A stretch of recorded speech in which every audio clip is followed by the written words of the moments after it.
Estamos en Mundo Real en El Conquistador, estamos siempre en directo, de lunes a viernes, por cierto. Siempre a disposición con vuestras inquietudes, reflexiones, denuncias, críticas, comentarios, noticias, siempre a disposición, 998210876.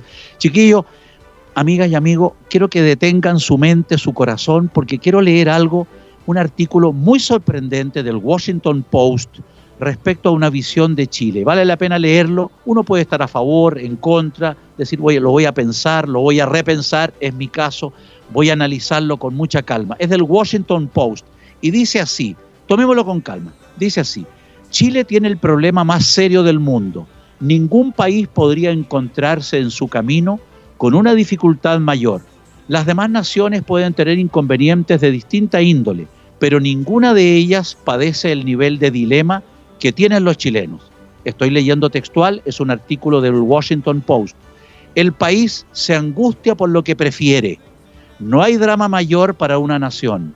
Vivir en permanente frustración por lo que no son otra cosa que las consecuencias de sus preferencias constituyen una encerrona de la cual es muy difícil salir. Chile no tiene un problema económico o social o político, tiene un problema médico, un problema de orden psicológico profundo que le impide resolver lo que no son otra cosa que los efectos de esa causa madre. Que un país viva en conflicto por lo que son las consecuencias de sus preferencias libres constituye una dificultad de tal magnitud que sinceramente no sé si la cuestión tiene solución. Pues bien, ¿y cuál es esta maldita preferencia? ¿Qué es lo que los chilenos secretamente prefieren y contra lo que luego se enojan cuando efectivamente esa preferencia se materializa? Estoy leyendo un artículo del Washington Post. Continúo. Esa preferencia no es otra que la pobreza. Los chilenos prefieren la pobreza. Por supuesto que no van a admitirlo a viva voz. De hecho, viven enojados contra la pobreza, o al menos eso dicen, porque lo que en la realidad les ocurre en materia de enojos es algo bien distinto. Si uno analiza las corrientes que imperan consciente o inconscientemente en el espíritu chileno, verá que lo que mayoritariamente sobresale, lo que culturalmente predomina, es una oposición a la riqueza. En efecto, el chileno está en guerra contra la riqueza. La corriente mayoritaria que emerge desde las entrañas más profundas de la cultura nacional consiste en una resistencia impenetrable contra la riqueza, contra la idea de ser rico. El Papa Francisco es quien mejor ha expresado la esencia de esa corriente con su frase, comillas, la riqueza es el estiércol del diablo, cierro comillas. Quizás no haya un resumen más perfecto de la morfología social que distingue a los chilenos que a esas palabras de Bergoglio. La riqueza es un pecado.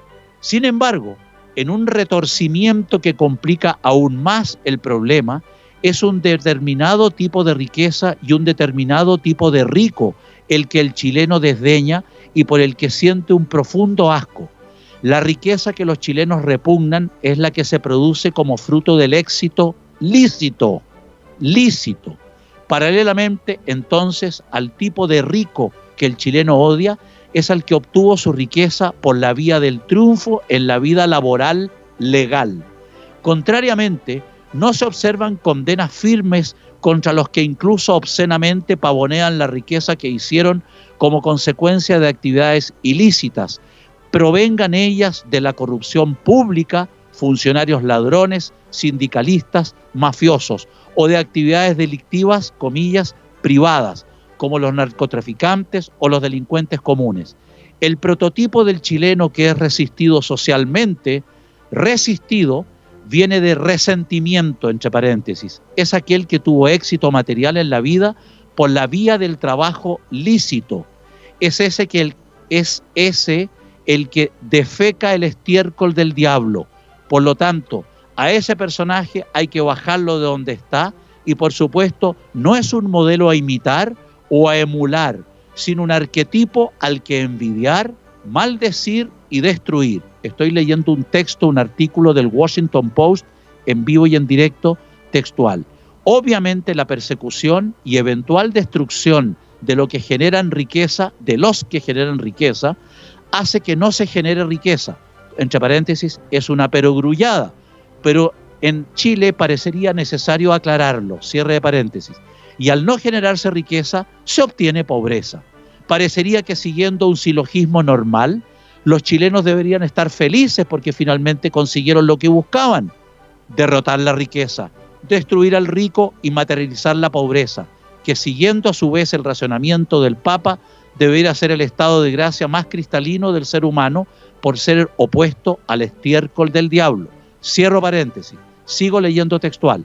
Pero no, cuando llegan a lo que debiera ser su éxtasis, estallan en queja y buscan a más ricos a quienes ir a robarle lo que les queda por la vía de entronizar gobiernos que expolian con impuestos confiscatorios la riqueza lícita generada por otros.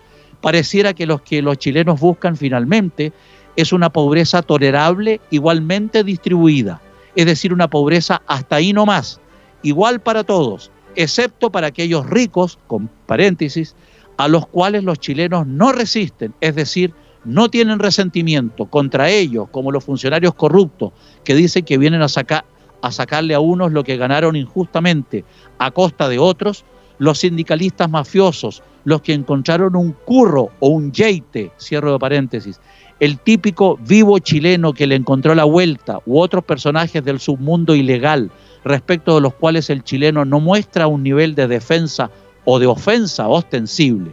Como se ve, la profundidad de la enfermedad psicológica de Chile es de tal dimensión que las dudas sobre su verdadera solución son muy grandes. El nivel de deterioro mental masivo que sufre el país implica un retorcimiento tal de los valores constructivos de la vida pacífica y progresista que uno duda seriamente de que tal extravío tenga vuelta atrás.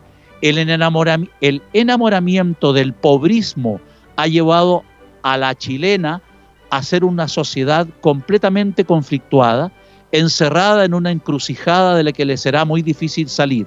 Vivir en queja por las consecuencias que trae lo que se venera representa un problema de una complejidad tal que las soluciones no vendrán de la aplicación de tal o cual programa económico, sino de un proceso de introspección que lleve a cada chileno a darse cuenta del nivel de contradicción en el que vive.